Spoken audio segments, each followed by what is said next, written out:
welcome again to another FLC-sponsored facility spotlight. This part of the series that we've been doing is on some of the facilities that our member MIT Lincoln Laboratory has. If you've been with us for the last few of these, you've learned a lot about some of the amazing capabilities and the personnel supporting those capabilities of the various facilities at Lincoln Laboratory. I believe this is our very last one, and I'd like to say we definitely saved one of the better ones for last. Not that I'm judging, it's sort of like children. You don't judge your children, but you have children that are a little bit more interesting than some of your other children. I would say this is probably more of an interesting child, so to speak, a facility. So no disrespect to the other MIT lab facilities. This one's very interesting. Today, if you are joining us, we will be talking about the Autonomous Systems Development Facility at MIT Lincoln Laboratory. My name is David Lee. I am the Northeast Regional Coordinator for the Federal Laboratory Consortium, which is a consortium of all the federal laboratories within the United States and outside the United States, all the federal laboratories, about 300 plus members. MIT Lincoln Labs in Massachusetts falls within our purview, and we are glad to be presenting all of these facilities. If you haven't seen any of the previous ones, we have them recorded on our website, but thank you for joining us today live. Again, so let me just introduce our host today. Our host today is Dr. Brian Reed. He is the leader of MIT Lincoln Laboratory's Control and Autonomous Systems Group. His team develops autonomous systems that operate in maritime, land, air, and space domains. The development pipeline includes concept definition, advanced technology development, system prototyping, and indoor and field testing. Brian's personal research interests are related to novel platforms that can operate across domains, multi-agent aperture synthesis, and counter autonomy. Dr. Reed is here to tell us all about what the MIT Lincoln Laboratory Autonomous Systems Development Facility can do with you and for you. So without further ado, Dr. Reed, take it away. David, thank you very much for that introduction. And I'm very pleased to be here today with you and appreciate you all joining. I want to share with you just a number of charts here that go through the facility and how we do business overall, and I hope it really spurs some great conversation. We talked about this beforehand, that if there are questions, please send them through the chat, and if they're relevant to the slide that's occurring at that moment, we'll take them right away, or we'll have them at the end, so don't be shy. Let's jump right in. Again, just to put up front, my name is Dr. Brian Reed. I work here at MIT Lincoln Laboratory, and as part of my group, we own and operate the Autonomous Systems Development Facility, for which I'm going to talk to you about today. The premise of autonomy really permeates all of society at this point. It's such an exciting time to be in this field where there are companies like Kodiak who are doing autonomous cargo delivery out there on roads in Texas. Numerous companies are doing package delivery from source to home. There's manufacturing capabilities that are fully autonomous, agriculture, construction techniques, and of course military applications. So all of this is occurring simultaneously, and all of them across the domains, and there are just so many exciting advancements being made daily that it's hard to actually keep up with it. We fit into that ecosystem as well. We operate across most of those boxes that I showed on the last chart, and we take a certain view of these problem spaces where we like to break it up in sort of these three pillars. The first is we look at it from the concept definition. Do we have the right system in the first place? And we look at that both from the top-down aspect. Are we taking a big juicy problem and decomposing it? And the bottom up. Have we found some innovation that could really help change the game in one of these domains? We also look at long-term capability gaps. What are the things we need to have 20 years from now versus the things we ought to be responding to in the real world today? So that's some of the asymmetric capabilities that you see on the news in current events. From that, it flows very nicely into, oftentimes we find a gap and there's some core technology that's missing, and we actually develop that here at the laboratory. That may be something that has to do with AI, perception, swarming or teaming, gaming, or other tactics like such. But those are the types of things we do to bring innovation to all of the work we do. And one thing that's unique about the laboratory is we do a very significant portion of prototyping, demonstration, and transition. We don't just stop on the left-hand side where we've said, hey, this is a great idea, this is how you should do it. We actually go out and do it.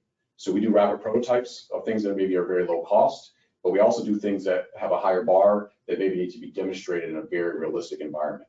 That's really the bread and butter of how we do things at the laboratory. Moving on a little more selfishly about my group now, so kind of funneling down, how do we actually go about executing the things I said in that last chart? We sit at the intersection between the very diverse set of mission areas that the entire laboratory executes, whether that be take a picture of something in a tactical sense, or respond to a disaster where there's a human life that is in jeopardy.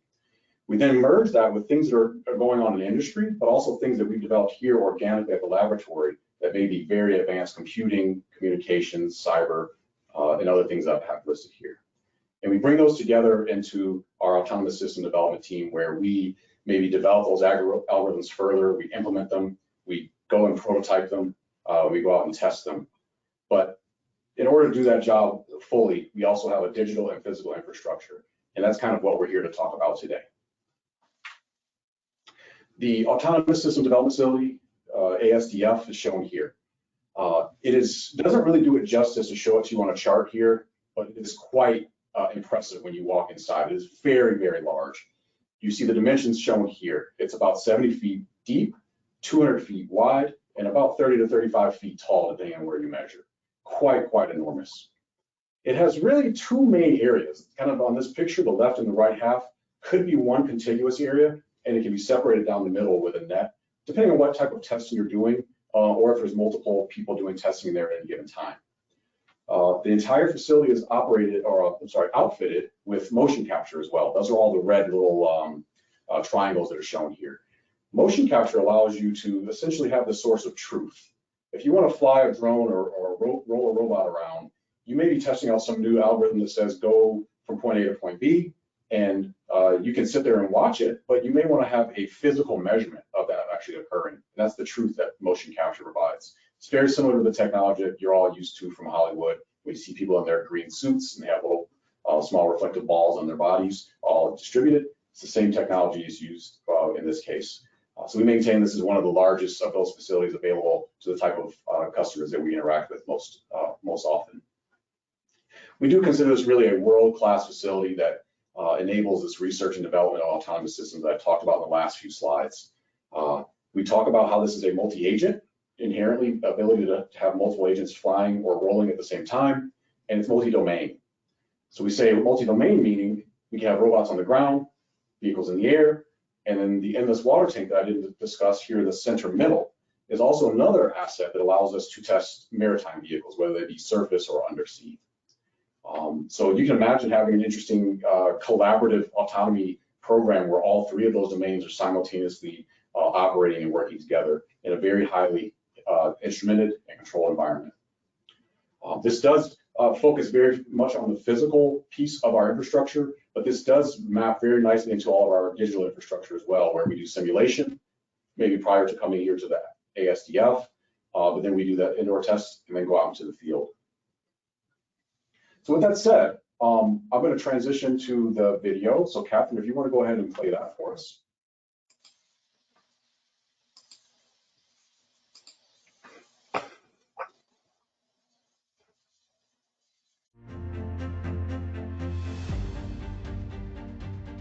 MIT Lincoln Laboratory's world-class autonomous systems development facility is dedicated to the research, development, and transition of autonomous technologies. The facility aims to advance the state-of-the-art in autonomy technology for national security, support rapid prototyping, and reduce early risks in the development process of various payloads, sensors, and algorithms. Spanning 14,000 square feet, the ASDF is a highly instrumented and controlled environment, enabling testing of unmanned air, ground, and maritime vehicles. It features state-of-the-art equipment, including motion capture technology, a 2-story urban mock-up, a high-speed camera, an endless flow water tank, 2 5-ton cranes, and numerous drones, ground vehicles, and robots. The ASDF also has experts who offer training and education to advance expertise in autonomous systems and provide advice on how to best utilize the facility for their specific project. By providing these resources, The ASDF serves as a critical stepping stone for transitioning autonomous systems from development to field testing.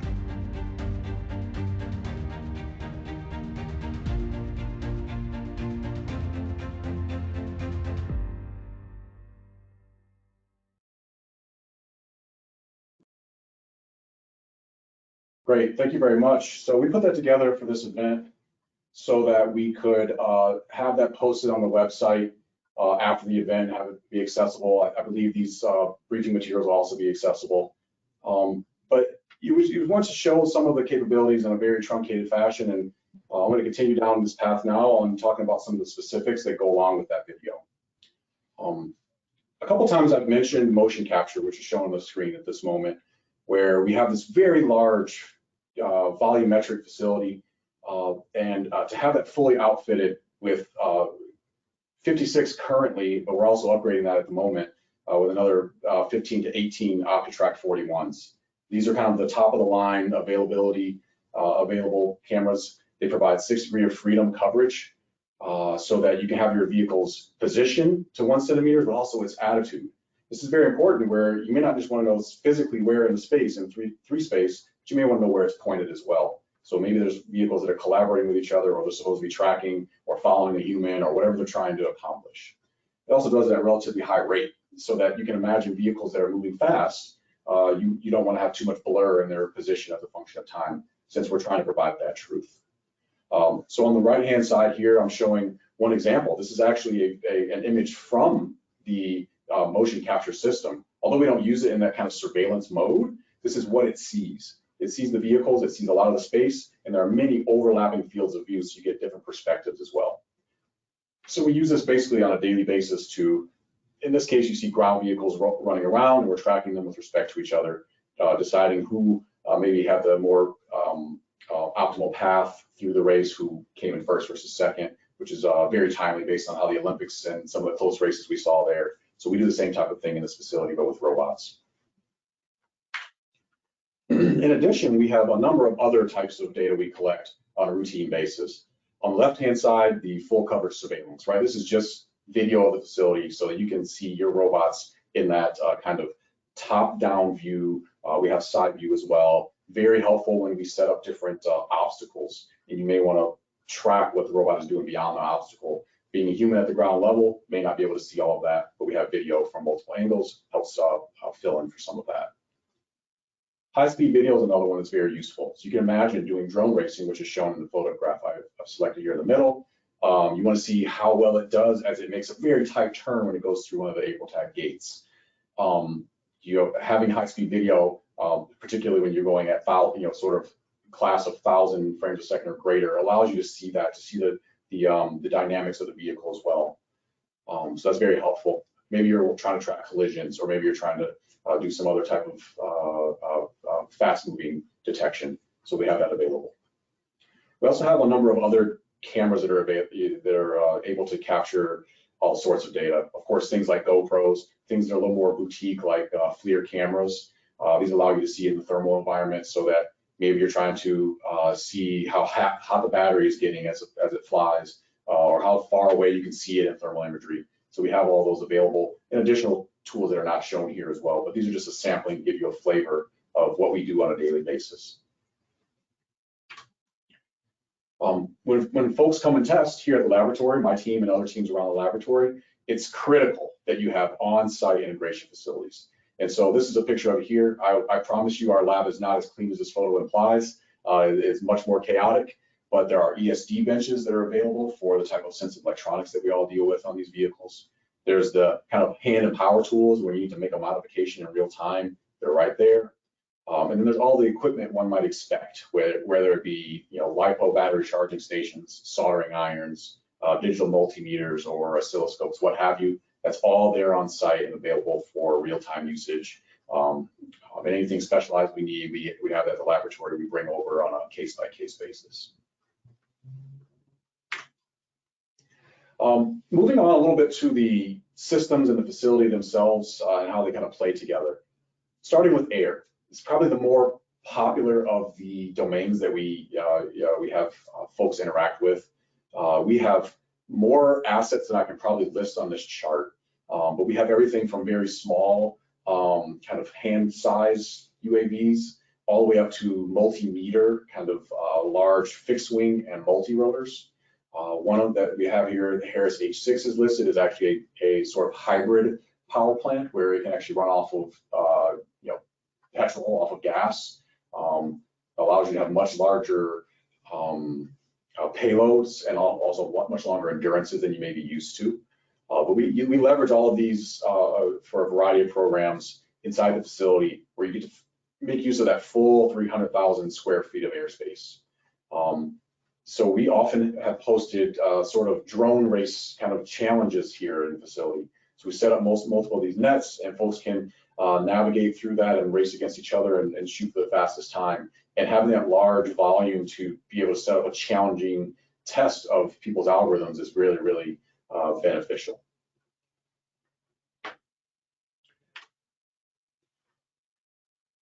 Moving on to the ground.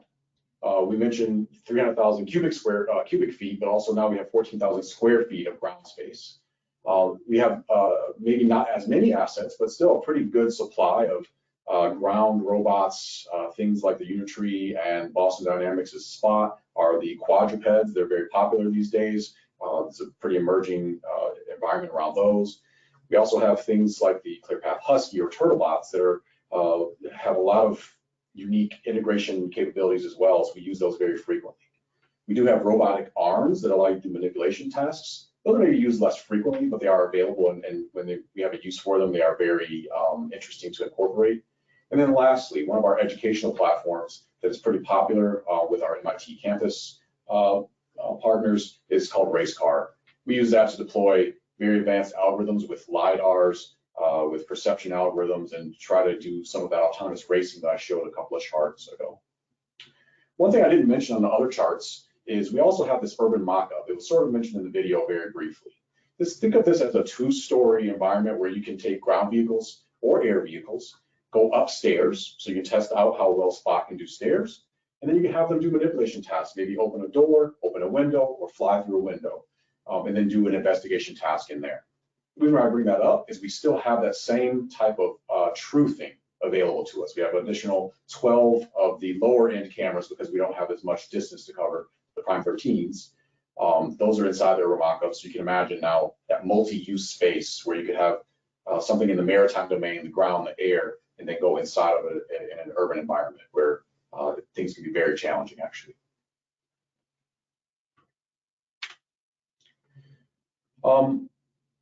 In sort of the air and ground domain, as I mentioned, we tend to think about indoor environment for that algorithm development, really making sure you actually understand how your system works, but that's merely a stepping stone into the real world, where things can be a lot more challenging in some ways. We are lucky that a mere 30 or 40 minutes from here, we have Fort Devens Airfield, where we have all the flight permissions for UAV operations, the ability to test ground vehicles. We actually do a lot of human-machine teaming there, where you might have humans operating vehicles next to autonomous vehicles that are being operated.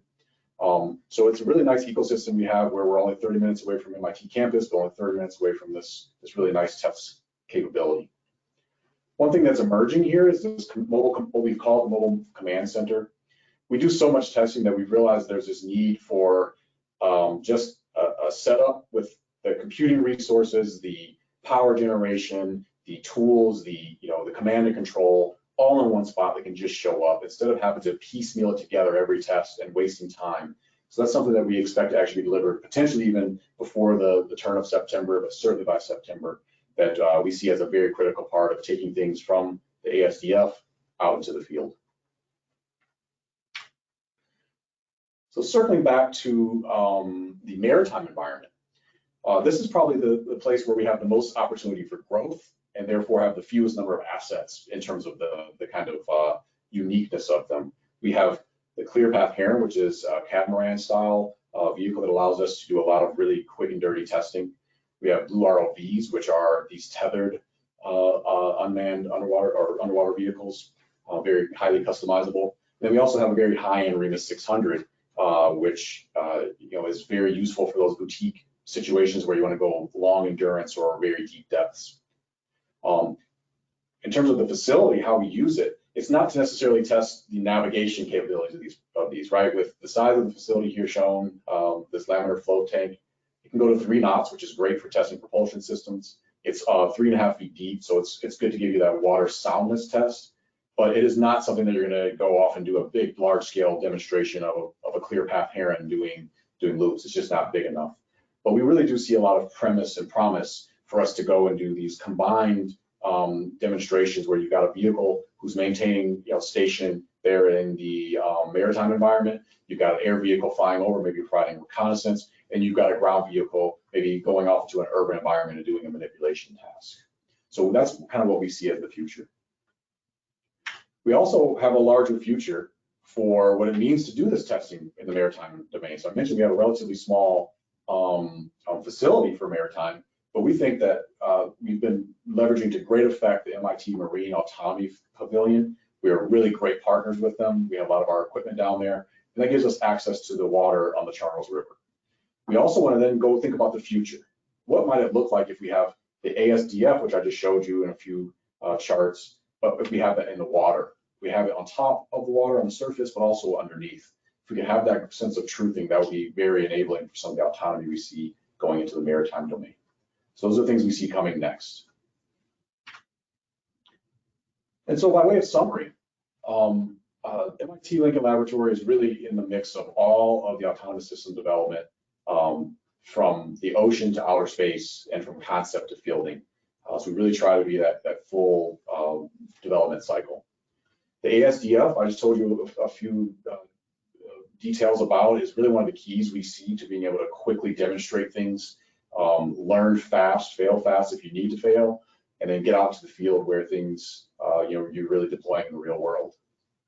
One of the things in this opportunity, this platform that was given, I'm really appreciative, is we see industry and universities as a really critical part of how we do business. I talked right at the beginning about our own homegrown technologies, but we leverage commercial and cutting edge technologies from industry and universities just as much as we leverage our own technology. So we're really excited to help jumpstart sort of these R&D collaborations, what we think might result in a really nice autonomy hub here in the Boston area, where we've got all the great universities in campus, all the startup environments, and then the test facilities that we've been talking about. Can be a really potent combination. So we have some contact information here. I know that I'll be posted online as well. Please feel free to reach out to us. We are always looking at ways to do a better job of partnering and sharing this great wealth of knowledge and capability we have here at the laboratory. So with that, any questions, please fire away. Brian, this is David Lee. I have a few questions for you.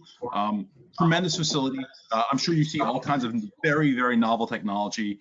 I've got to ask, and you and I talked a little bit about Terminator and whatnot, and there's a scene where in one of the Terminator movies, I don't recall which one, where the autonomous system, the TI-800, or not TI, I think that's a calculator, the T-800 is coming out of the water onto the land. So how often does your team test concepts that include more than one physical domain, such as water and land, or water and air? Because I've heard that I heard that there was a drone that had been developed that could go in the air and then go underwater. It's some sort of like James Bond's supercar kind of thing. Yeah. So I'm curious. No, that's great. Yeah, you really hit on kind of a hot topic for me and our team, where we see many autonomous systems that are out in industry and novel concepts coming out of universities, and we take a serious look at them and see how can we incorporate them into the type of work we do. I'm personally very excited about these cross-domain vehicles. There are a variety of them that can actually roll on the ground and then take off and fly, kind of giving you the best of both worlds.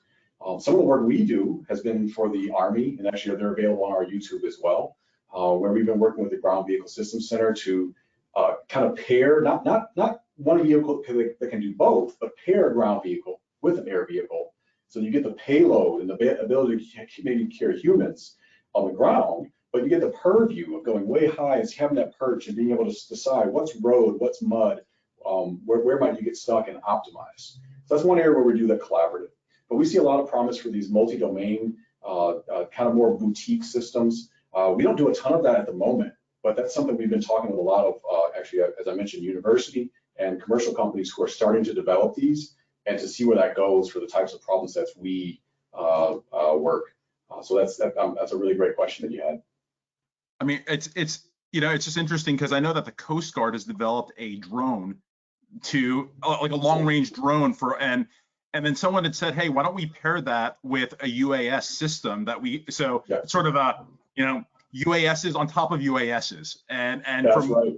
you know, and it's sort of like, if one is good, why not pair multiple capabilities there to increase That's the right. range and whatnot. So it's just okay, so you guys are looking into that. So Yeah, you hit on something that I would, it's starting to be called marsupial, meaning one vehicle carries another. So we've been looking at that from the ground aspect, where you might have a larger ground vehicle who might launch an air vehicle. But we also have a fair bit of work also available on our YouTube, and actually a partnership that ended up on 60 Minutes, where we've deployed hundreds of small drones from tactical vehicles as well. And so that's that marsupial, but on steroids.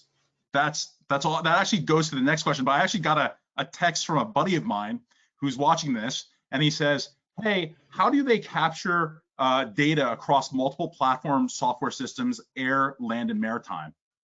Do you guys use a common controller? He's just curious as to how do you capture against, again, multiple platform system softwares? Yeah, this is actually a hot button topic that I think we're all with the US government are really struggling with at the moment. We love to leverage the industry capabilities, but oftentimes standardization lags. And so you have a very murky mixture of communication platforms, frequencies, waveforms. It can be a bear. So oftentimes what we've done is we will try to enforce for our own programs, because that's the only thing we control, the same type of, maybe it's a Doodle Labs radio, something that we know we can fit on both vehicles, because that's oftentimes the trade-off. The best system for a ground vehicle may be more robust, maybe has longer range, but may not fit on that small drone you're trying to accomplish. So that mixture is really tough.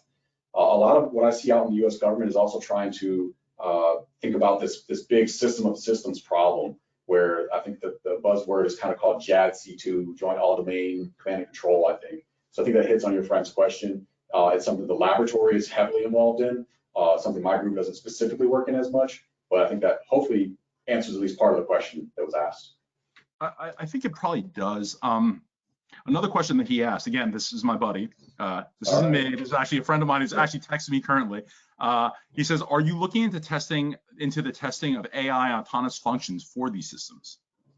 Oh, yes. It's fair that I didn't really hit on that too hard. I really focused on the facility and maybe less on the programs.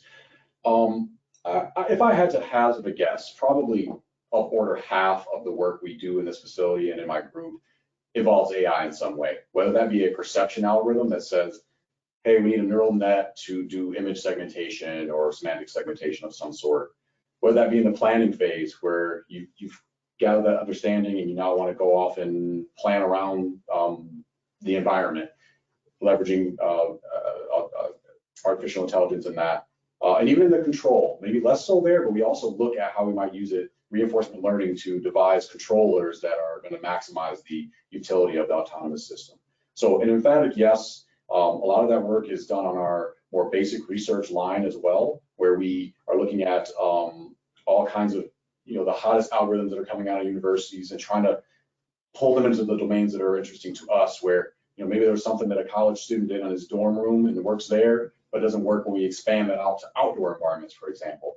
So that's a lot of the type of work we do. It's very applied research, and maybe less so on the basic research, where we're just trying to, make that next paper that gets everyone really excited at the next, IROS or ICRA. No, I appreciate the answer. That's a great answer. Swarms, okay, and I am terrified by the idea of robotic swarms. I think anyone should, coming at you, boom, like terrified of swarms of mosquitoes, swarms of bees, and swarms of drones. It's all terrifying.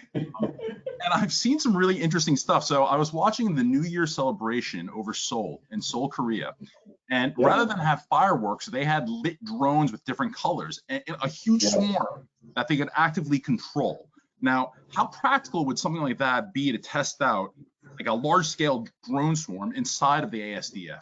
Could you do something like that, or would you have to go to the Fort Devens airfield? Yeah, we've been looking at this pretty extensively. We see this coming where someone was going to say, I want to do, like you said, I want to do 100 of these things. I want them to go off and do this great air show or whatever function they've been asked to do. And one of the things we run into limitation on is if you are requiring safety operators, that still requires you to have 100 safety operators, and that kind of defeats the purpose of autonomy. So we've been actually trying to do a lot of work on what does it mean to actually trust your autonomy. Some people call it assurance.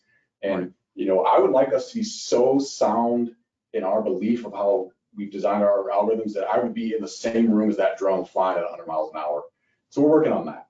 We're also working on making sure I mentioned earlier, we're upgrading some aspects of our facility, and that's to enable more and more drones to be able to fly or roll in the environment together.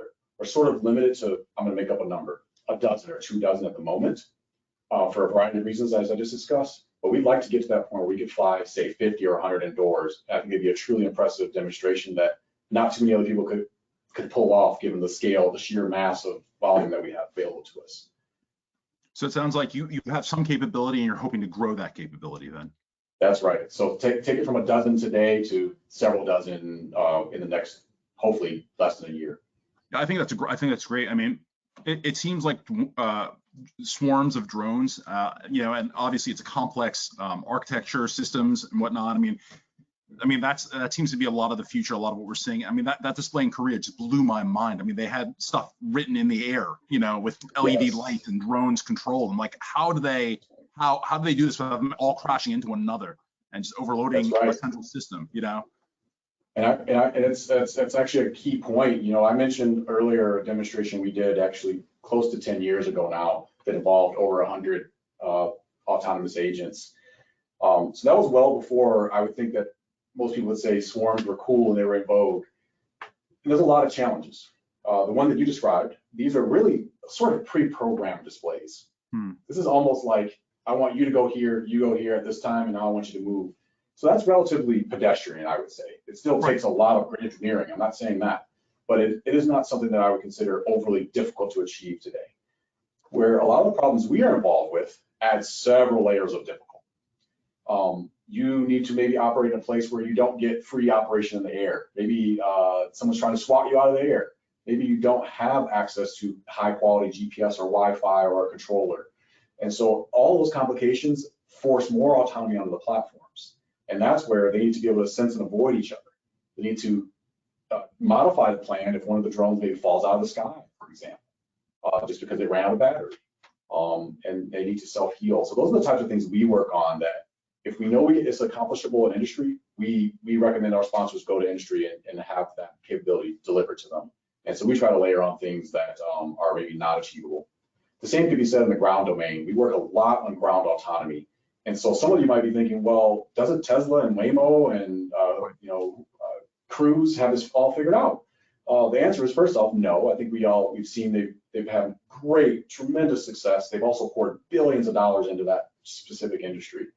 And so we work with a lot of US government customers, which are not spending billions. But then on top of that, their problem is 2, 3 times, 4 times as hard. They're not operating on roads where everyone obeys the same rules. Right. There's no pavement in some cases. There's no painted lines and stoplights.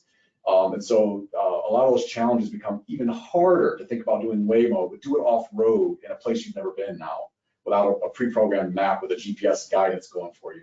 So those are the types of problems I would say the laboratory tries to focus on. And that applied research is what I think gets us all excited every day. I think that's really interesting. I mean, I never thought about it, but actually when you think about it a little bit, sure, if you're dealing with inclement weather conditions, you're dealing with, certain energy constraints, energy resource constraints, supply constraints, fuel constraints. You talked about GPS and Wi-Fi, right? So like, let's say you're operating in the mountains, like is there, well, all right, let me start with this. Let me go back. So what the question is, are there any operating restrictions inside of the ASDF with regards to Wi-Fi or GPS coverage? Right. Yeah, we struggle with this all the time. So we have Wi-Fi inside. It's great. We know that GPS is a challenge when you're indoors, and even when you're in an urban environment. Honestly, if you've ever driven in downtown New York City, I'm guessing your GPS has given you a little bit of trouble. And so indoor facilities all suffer from the same thing. So we do have GPS coverage. I use air quotes because we have a GPS repeater but you do not have GPS positional data like you would have if you were outdoors, because you're only getting basic access to, in some ways, one satellite. So that gets to the heart of actually what we just talked about a moment ago, where if your system is tuned to have full GPS in order to move from point A to point B, indoor testing or urban testing will not really apply for you. So that's why we operate and look at for more of these GPS denied or GPS challenged environments. Yeah, and then Wi-Fi is another mechanism for doing localization. Some people will leverage that to get higher precision. We've toyed with that as well to complement the motion capture we have. But those are some of the things we see as challenges. And to your point, that's why you said, I think you mentioned maybe operating in the mountains. That is the type of environment, even our drones are challenged. They can't rely on infrastructure. They don't have 5G available to them to guide them, or a solid Wi-Fi connection to them, like you might have with the drone you probably have in your garage. I certainly do. So it's a little bit different. Okay. Sorry, my buddy is actually texting yet another question. He is a scientist. He's very interested. He was shocked when he saw that I would be hosting this, so he's peppering me with some questions. So Sean, I'm going to ask him another question with regards to GPS. I mean, that seems to be a big challenge with GPS. I mean, honestly, just driving down the road, sometimes your Wi-Fi, your GPS cuts out. So when you're operating in a challenge, let's say with inclement weather, with all kinds of things going on, trees and mountains and all sorts of things. I mean, so can you? Is there a way to simulate that indoors at your center?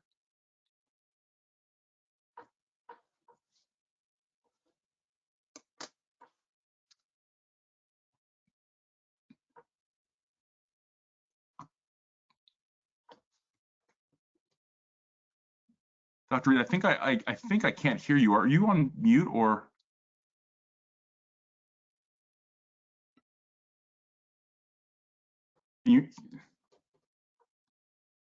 I think we're having some. I just getting notice that people can't hear you.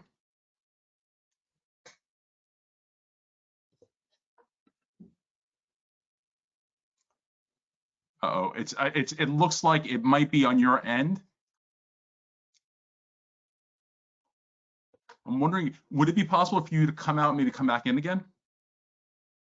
I'm wondering, it's just all of a sudden we can't hear you, and I think our audience can't hear you either.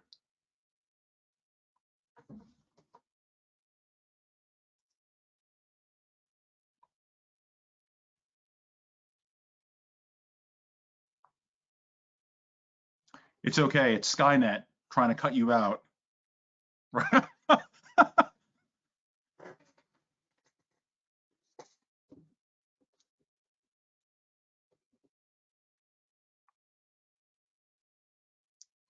Okay, still can't hear you.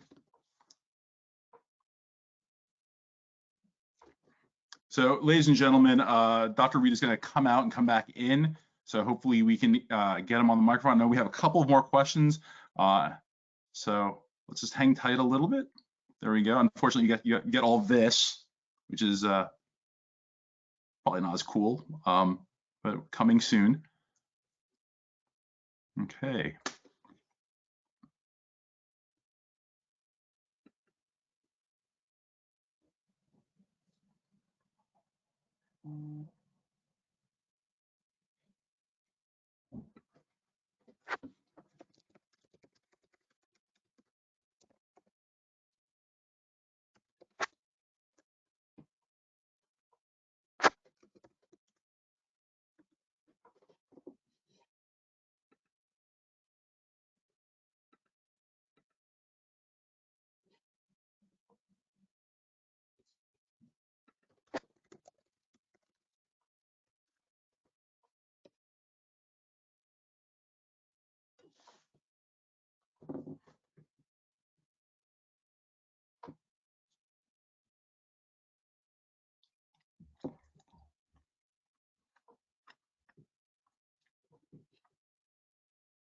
Dr. Reed?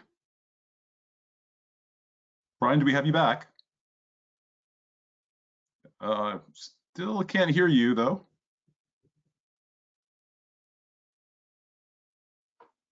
All right, how about now? Oh, disco. All right. Hey, where were we? Whatever you did, turning it on, turning it off again, which is the ultimate IT solution. Exactly. It worked. So we wanted to ask you another question. Okay, so what else was I gonna ask you? Sorry. So Sean didn't ask me another question, good buddy. Obviously, drones are hot. The latest things, everyone wants full self-driving, everyone wants autonomous, everyone wants a robot, the Optimus 2 or Optimus 1, whatever Elon is developing to work in their house and do their dishes for them, right? Yeah. How busy is your facility with the hotness of autonomy? I mean, everything's so popular, everyone's looking into autonomous delivery systems or Right. how hard is Right. it to get into your facility? Yeah, I would say I am shocked at how chaotic our schedule is. We have a pretty healthy portfolio at the laboratory. And I would say this spring, I was pulling my hair out. We had VIP tours coming in, and we had people, local schools coming in, and it was just a flurry of tests and tours and what have you. I would say on a yearly average, we have capacity to take on additional work. Okay. Bring in different people. If I had to just hazard a guess, we're probably at 70% capacity. Okay. We have headroom. Now, with that said, the way I think that sometimes people maybe need to incorporate into their plan is sometimes people come in and they're thinking, I just need to do a 1-hour test. When the reality is they may have needed to show up the day before to set up for that 1-hour test, and then maybe have a day of teardown, depending on the complexity of the test or what instrumentation they expected. For example, a high-speed camera is not something you necessarily just show up and just press go on your iPhone. So there may be some lighting and photography type activities there. But yeah, I think I'm pretty bullish on our ability to figure out the schedule because we sort of control that as a laboratory. If there's something critical, we can't move that, but there are other things we can negotiate to help those in the community. That's why we're here today. That's a great answer. So and I've heard this from some of your other colleagues at some of the other facilities at Lincoln Labs, essentially saying, we're busy, we have capability, but really give us a little bit of lead time beforehand to help you plan out your program. So we're not super busy that, like I called a restaurant once in New York City, super famous, and they're like, we might have reservations in a year. I'm like, oh, okay, I'm not Madonna. Okay, so unless you're Madonna, right. So for you guys, it sounds like as long as, you can handle it as long as it's well planned out and essentially give you guys plenty of lead time to help work out the details with regards to any kind of testing and specifications regarding that testing. Yeah, 100%. And I'm glad you used that analogy because, there are times, and I would say they're relatively frequent, where if you gave me a 2-day notice, we could probably make it work. Okay. We would be able to squeeze that in. There are other times where you probably need to give us a month so we can do some horse trading and make sure we have the right people and place involved, ready, available. So yeah, it's everything in between. It's very dynamic, but I think the big message is, much like I think you heard maybe from my colleagues, is we're here to help. That's the core function of an FFRDC, is to help the U.S. government and the industry surrounding the U.S. government. So all the startups and the universities. So we will do whatever we can. We'll bend over backwards. That's our job, and we live for it. That's outstanding. And I just want to mention to the audience listening that when you go to one of the Lincoln Laboratories facilities, something that I've noticed is that you're not just getting the equipment, you're not just getting a facility, a big building, you're getting a lot of the expertise that comes with the facility, the expertise, of the full team of people who've done this before, who are familiar in the area, who are practitioners in the field, who understand some of the challenges you may be feeling. So again, when you reach out to the ASDF, it's not, you get Dr. Reed, you get his team, to help you work out some of these problems or things that you may not have expected, which I think, is invaluable. Yeah, I'll actually take that a step further and say that is much more interesting to us as well. We're all geeks and nerds. We would rather be involved and help you and maybe help you get an extra 10 or 20% out of that project, or maybe even more, than just open the doors and be here to let you point you to the restroom. We would really love to be involved, really help you take your product to the next level. And I remind everyone, as an FFRDC, our job is to also directly transfer knowledge and IP. So you can imagine now you've come in and we're like, hey, we've done a similar project to that 5 years ago or 1 year ago or 5 months ago. And we might hook you up with our technology ventures office and say, like, we have technology that we ought to maybe transfer to your company, and you can incorporate it into your future products, whether it be open source software, some boutique algorithm, or maybe hardware. So I think that's just picking up on your comment there and taking it to the next level. I think that's a great comment, and I think and it's wonderful that you guys are willing to do that, because that's definitely a part of a lot of our labs. That's why the FLC was created, to help with technology transfer, the Federal Laboratory Consortium for Technology Transfer. Again, taking things that we developed in labs and sharing that, spinning that out, and also spinning things from industry to us, back and forth, the spin in and the spin out. Speaking of industry, a question came from the audience. I'm going to throw this your way. Are you doing any work with the big jet fighter manufacturers to develop an in-flight drone fleet management system? So there's a couple of ways I'll answer that. There are active programs with places like the DARPAs of the world, where we're developing, really cutting edge artificial intelligence based pilots. And those have been demonstrated in the popular press. And so you can actually read about those as well. And then I think you're talking about kind of like this fleet management. So that's kind of like a command and control function, is the way I understood the question. We also, that's the, I mentioned it earlier, I think I called it a buzzword, JADC2, Joint All-Domain Command and Control. That's much more at the hierarchical level of how do I command these jets, or maybe do air traffic control, so to speak, and maintain awareness of everything and coordinate everything. So my group doesn't, in the autonomy section, don't really focus as much on that, but there are several other pockets of folks who are much more involved at that level. So yeah, the laboratory as a whole, yes, and who you're talking to today, no, but that's also one of the things I see as my core function here is, once you get into the laboratory ecosystem, you're not stuck with just one person. You get the whole of lab at your disposal. So if there's a quantum sensor you need help with, we're going to bring in some quantum guys and girls and help out. If there's a radar system, what have you, that's going to all be brought to bear. So it's not just the autonomy group that you're hearing from today, it's all of that surrounding group as well. I think that's a great answer, and I think that gets to the core of what the person was asking. So essentially, if they wanted to, could they possibly reach out to you and say, hey, can you help me out with this? Okay, so that's a great. Absolutely. So another question is coming from the field. So obviously, the lab I come from, I actually come from an armaments laboratory. So I work for the U.S. Army, and we do weapons and armaments development. And there are a lot of other places that do, let's say, you had a picture of some drones releasing chemicals for agricultural purposes and things like that. How do you guys, I do arms, they do agriculture. How do you guys satisfy safety requirements? Can you do stuff like the spreading of chemicals, like a modeling and simulation of drones spraying chemicals, or drones releasing cargo, or perhaps an explosive payload or something like that? Is there something that you guys can do, or do you guys, how does that work? How do you satisfy those safeties? Yeah, that's a good point. So we as a laboratory as a whole have different pockets where we're looking at counterproliferation and counter, WMDs and things like that. And through that work, there will often be demonstrations that say, hey, if someone were to do something bad that looks like this, how do we monitor it or counter it or stop it, what have you? Those tests almost exclusively, but not exclusively, happen outdoors at Devens or other places. But the indoor, if your question is pertaining directly to the ASDF, then the indoor ones, we tend to work with different types of obscurants mostly, but nothing that I would say we would consider, say, toxic.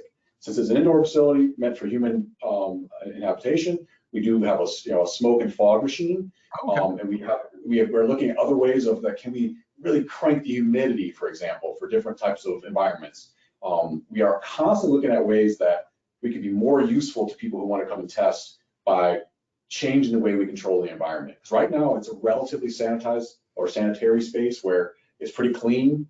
I'd like it to get dirty sometimes too. And so thinking about what that means in a way that's repeatable and sustainable. So yeah, I think the part of your question is indoors, we're somewhat limited. Outdoors, we have ways of taking actual platforms out into the field. We have, now that I'm speaking out loud, we have done simulated distributions indoors as well, where you can imagine where you use water as a proxy. We're Right. just going to spray some water just to make sure that the drone stays stable, for example, as it's spraying. So that type of thing that might be applicable, that would be very approachable. That's a great answer. So it sounds like there is some capability depending on what the nature of the payload Right. or the action is, and that you rely on Fort Devens as well, that airfield there. That's right. I'm going to ask for my drone buddies. How high can you go at Fort Devens? You put me on the spot. So I believe it's Class D airspace, okay, and I want to say it's 500 feet, okay, that's pretty good. which for most of the needs we have is adequate.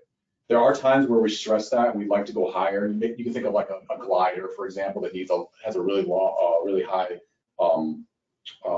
glide ratio, but we tend to just do circular, flight tracks instead. So that's one limitation we have there. It's not the most massive test environment either. So you can imagine things where you want to be separated by many kilometers. It's not really something we can do at Devens. It's kind of on the order of a couple kilometers squared. So those are some of the limitations we have there. When we have to go that next step to something much more either high altitude or wide range, wide separations, we have other facilities that we go to that are just further away, so they're not as convenient or not local. But that's kind of how we see the stepping stone is, simulation, something on a lab bench, go to the ASDEF, go to the field, and then go to maybe a really realistic environment, depending on what that is in the customer. Got it. So you see yourself as part of a chain, a sort of a leveling up process. Okay. Yeah. That makes a lot of sense. I know we're coming close to the end of our time, and you've been very patient. I appreciate this. I'm going to ask you a question that I actually asked some of your colleagues from. The FLC maybe about a year ago had a panel of subject matter experts in AI and autonomy talk about kind of what their labs are doing and things like this. So I'm going to ask you two questions. One question that I used from that, and another question, just curious. First question: what science fiction movie in your estimation gets it right? Who gets AI right from everything you're seeing? Is it Terminator, or is it 2001, or Hal is going to be hey Dave, sort of Midwestern twang there, but you know what I'm saying, like Right. Who gets it right in your mind? Yeah, no, I've got a couple ways I could possibly take this question. I'll answer it this way first, and then we can circle back on it again. I think that Iron Man and Jarvis is what we all want from AI. Seamlessly integrated, sort of just transparent layer, not really getting in my way, and we are not there yet. We don't have the user interfaces, the human machine teaming mentality quite down yet, nor do we have maybe the algorithms. Maybe the most realistic is something like one of the more 80s, maybe I'm showing my age, but something more like say Aliens, where there wasn't a lot of autonomy there. And that's my point, is that's where we're at. It was mostly just like monitoring and making sure that the entire the space system was adequately prepared for any anomaly, and it would autonomously do that, and it would make recommendations. That's probably where we are with AI. It sort of had like a ChatGPT element to it, right? Where it's like you could talk to it and it would sort of respond. So that's probably about where we are. So it just depends on what time frame you want me to like answer the question on, like who's got it right from where we want to be, who's where we are actually today. I think I bookended it, I hope. That's a very unique and a great answer. Sort of like Iron Man is where we want to be, because who doesn't want an English guy yelling at you and telling you what to do? Like, oh, your systems have been compromised. You are bleeding internally. Like, who doesn't want to hear that from an English guy? That's wonderful. And then the whole Alien. I'm guessing for those who don't know Alien, it's a tremendous franchise. But are you talking about like the Bishop character, who's kind of like, okay. Yeah. Oh, yeah. Yes. And there's a couple other. He's the physical embodiment of the rest of the spacecraft and its autonomous abilities. So. Got it. Thank you so much for that. Also, and this is my last question, just because I'm curious. Do you drive a Tesla? What do you think of Tesla's self-driving effort? Are we going to get to full self-driving? Oh, I think we just lost you again, Dr. Reed. This may be the gong telling me that I talk too much and it's time to stop. Okay. I can't hear you, unfortunately. I think maybe that's Dr. Reed, thank you so much for your time. Ladies and gentlemen, you know, Dr. Reed provided the information. This video will be up on the AFL-CIO website for you to take a look at and peruse at your leisure.